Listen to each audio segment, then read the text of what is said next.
At 2:30 a.m. on October 25, 1944, Commander Richard O'Kane stood on the bridge of the submarine USS Tang, observing through binoculars a burning Japanese convoy on the horizon. 5 ships had already been destroyed that night. Now, a damaged transport tried to escape, dragging itself through the water less than 1,000 yards away. O'Kane had only one torpedo remaining. Torpedo number 24. The last one of a patrol that had already been the most devastating in American submarine warfare. In 48 hours, the Tang had attacked 2 massive convoys, firing 23 torpedoes and sinking or severely damaging 13 enemy ships.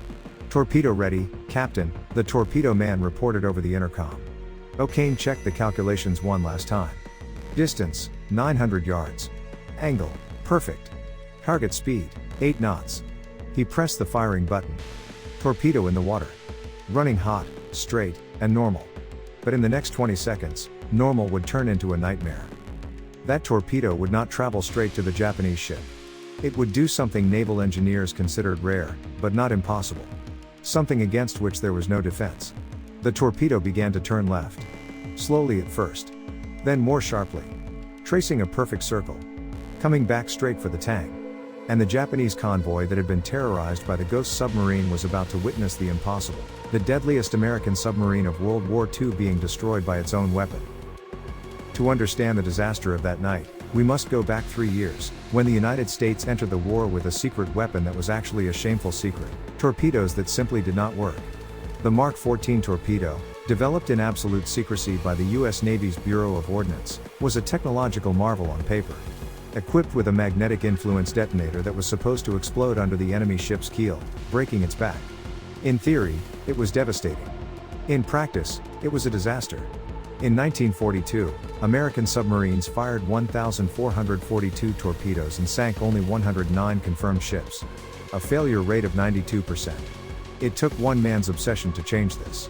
Rear Admiral Charles Lockwood took command of Pacific Fleet submarines in February 1943 and immediately confronted the Bureau of Ordnance.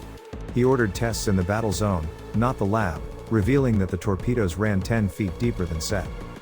He forced the correction, but the contact detonator was also found to be defective. The more perfect the impact angle, the higher the chance of a misfire. Yet, a fourth issue remained, one the Bureau could never completely fix: torpedoes that ran circular courses and returned to the submarine that fired them. The subsequent electric Mark 18 torpedo, while having revolutionary advantages like no bubble wake for stealth, was slow, temperature sensitive, and shared the same fatal flaw: no protection against circular trajectories.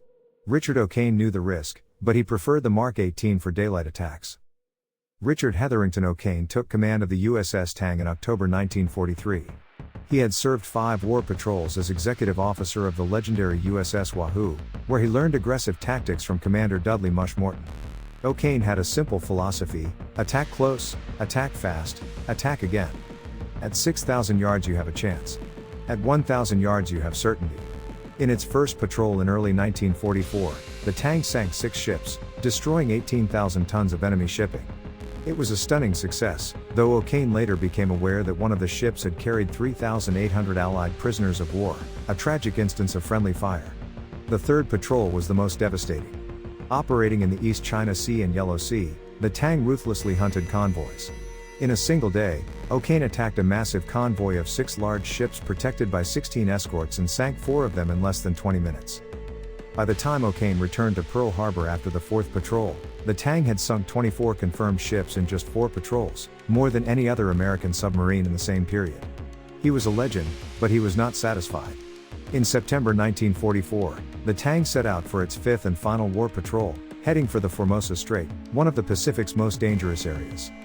The patrol began with successful attacks, and on October 23, the Tang detected a massive convoy off the Chinese coast. O'Kane made the suicidal decision to attack on the surface, navigating right into the center of the formation. At 11:45 p.m., the Tang was literally surrounded. He fired, and the sea turned into an inferno as massive tankers exploded. The Tang dodged a Japanese transport that tried to ram it, using the ensuing chaos to fire 4 stern torpedoes that sank the transport and a tanker.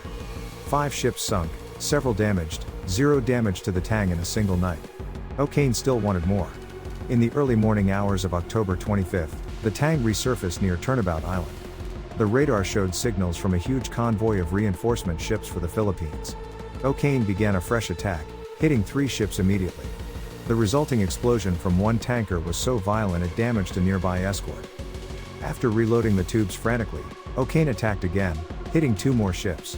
As dawn approached, O'Kane decided it was time to withdraw, but his lookout spotted the damaged transport from the first attack, attempting to beach itself.